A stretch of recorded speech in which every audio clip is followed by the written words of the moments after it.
guys, and welcome back to MSX Tutorials. And in today's video I'm going to be going over how to play or how to fix proximity chat not working for Fortnite, and this was in the most recent update. So now you do need to make sure you're doing a few things.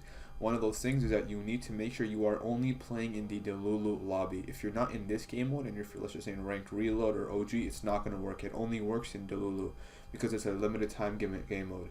So anyways, once you have made sure you are in this game mode and you queued into this game mode, the second fix you guys can do is by going over to the settings. From settings, make your way over to this communication icon right here and make sure that the voice chat is set to everybody. And then that once that is set, make sure you have it either set to open mic or push to talk.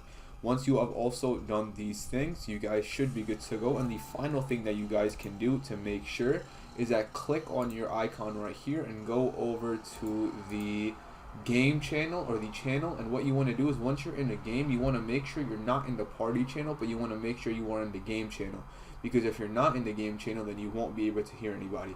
And you also have to make sure that the voice chat is turned on over here as well. Now once you do all of these things, these guys should be good to go, and then proximity chat should be working. So yeah, thank you guys for watching. Make sure to give the video a thumbs up, subscribe to the channel, and have a great day.